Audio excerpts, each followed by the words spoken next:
Welcome back, guys. Today we're going to talk about how day trading is exactly like poker. Now, you may have heard this analogy before, but I want to go a little bit deeper and explain how every single individual trade is exactly like a hand of poker, right? Most of you are overcomplicating your trading, and if you just keep this poker analogy in mind, you will do a lot better. For those of you that are new here, my name is Forrest. I invest in stuff. I'm a day trader. We have a Discord. We day trade live every single day. If you're a non-believer, you can join us there to see us do this stuff for real. But in any case, let's get into this video.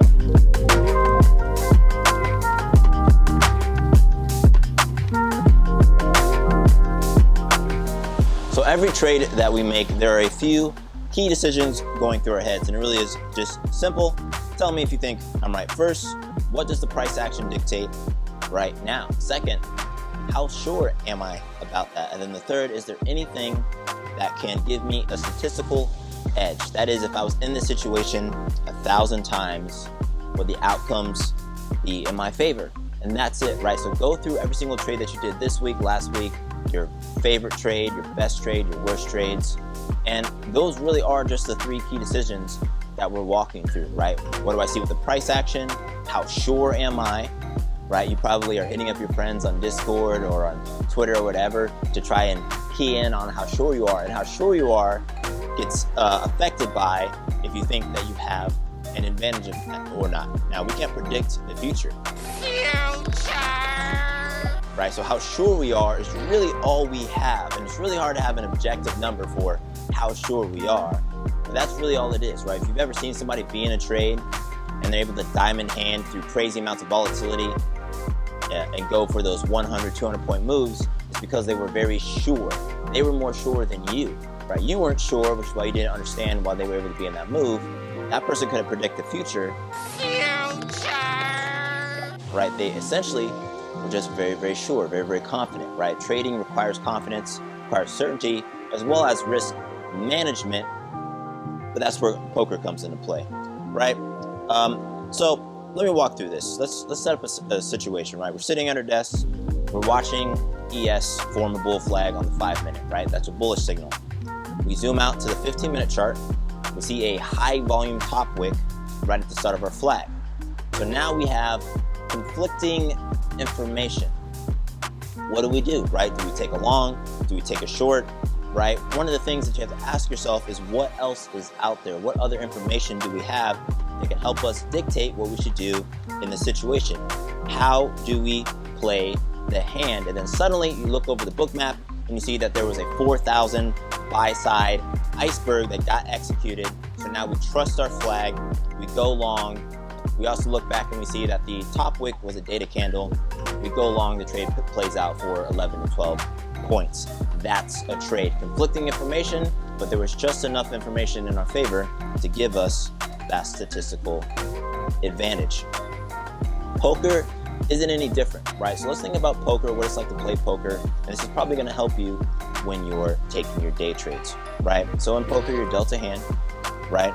The flop comes down, right? Let's talk about Texas Hold'em. If you haven't played, poker, it's a very simple game where there's different hands and there's order to the hands, right? So this hand is better than this hand is better than this hand. A very simple analogy is that a pair of fives is better than a pair of fours, better than a pair of threes.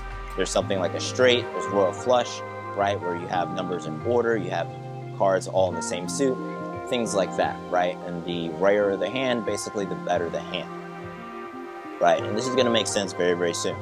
So everybody, you have 6 people at a table, including you. You're dealt 2 cards, you look at your 2 cards, and then the dealer puts down 3 cards on the table. Between the cards in your hand and what's on the flop, the cards on the table, you have to try to figure out how good of a hand do you have, right? That's the market. How good of a hand do I have based off of what I know, what I have, and the positions that I'm in, as well as the rest of the market. Now in poker, there's only so many cards in the deck, and this is really, really key. Same in the market. There's only so much that can happen inside of a day, inside of a week, inside of a month, right? We can track liquidity. We know where the big support and resistance areas are. We're looking at the volume profile. We know where participation is going to enter and exit into the market. So we're sitting at the table. We're looking at the 2 cards in our hand. We're looking at what's on the table. We have a pair of kings, right? Somebody else has a pair of 2s. Both of us put a bet down, right? Now, whoever has the pair of twos, if they bet strongly on that hand, that's a really, really dumb bet, right? That's a bad trade, essentially. Betting on the pair of kings is a better trade, but they're still better hands. What's really, really important about both of these hands, guys, and this is the most important part of an individual trade and an individual hand in poker, is that both of those hands can win and both of those hands can lose. One is substantially better than the other. And I'm gonna say that again, right? Even if you're holding pair kings, pair twos, pair aces, right? Whatever your hand is, both of those hands will win sometimes, and both of those hands will lose sometimes. But one is going to win way more often in general than the other. And when we're playing poker and when we're playing the market, when we're day trading, we need to be asking the question, if I was dealt this hand 1,000 times, what is the best thing to do, right? Assuming that I don't get wiped out, if I don't blow up all my capital, right? If I don't blow up my account and I get to play 1,000 times, what should I do? Because that's how you win. That's how you win poker. That's how you grow your capital stack. So you have to think about the 1,000. If you think about the 1,000, you will win. You will make money. And more importantly, if you get something like a pair of aces or a straight or a royal flush, you go all in, right? You bet much higher, right? If you're playing the pair of twos and you just want to dabble, you should just fold. You should not play that hand. That's what folding is. You're not a poker player, you fold the hand. But if you are going to bet, you should be betting very, very small, right? You should be looking at what the other players in the market have, the other people on the table, understanding the statistical probability of your hand versus what other hands could possibly even exist. And your bet size should relate to your odds of winning. This means that sometimes you're going to take really good bets, really, really smart bets, right? Really, really high chance of winning bets, and you're going to high lever and you're going to lose. That's going to happen. It's 100% going to happen, guys. But you need to have enough capital to be able to do that. So high lever doesn't mean all in. High lever just means maybe you go in with a trade that's 4 or 5 times more capital than your standard trade, right? If you trade one contract, typically, if you have an A pristine, A++ perfect setup, you know, put a cherry on top of it, maybe you go 5 contracts, 6 contracts, right? It sounds scary, but you should only be doing that maybe once a month, maybe even only once a quarter, right? Whatever it looks like for you, but you know what those trades are where you're very, very confident. You have to lever into those guys. That's the only way you're gonna make a lot of money. Those one trades that hit will account for 1,000, 2,000. It can account for months of effort if you catch that one trade. On the other side, right, we've all heard of death by 1,000 cuts. For your trades where you're very unconfident, if you're fishing, right, you shouldn't even be doing this, right? But if you're gonna dabble in the market, if you're dabbling, right, if you don't feel like you're executing at a professional level, your risk should be very low, right? It should be even smaller than your normal hand, right? Sometimes, and I do this live on our Discord, I'll play like 1 M&Q, which is $2 a point, just to see if I'm right. Me and Soul actually did that on Friday. A wedge was forming, we called it live. Called the wedge, we said it was gonna break, it broke live. The trade worked out, but it was 3:40 p.m., which is just not a smart time to take high leverage. I got 18 points. I could have made a lot more money on that, but I was fine. I was already green on the day, so I took a little baby trade, and that is a-okay, guys. It's perfectly fine to trade like that. So remember your risks. Think of risk management when you're in the market. If you haven't played poker, definitely go and play poker. But every single trade really does come down to those few key decisions. So let's actually review what we talked about in this video before you hit subscribe and join us in Discord.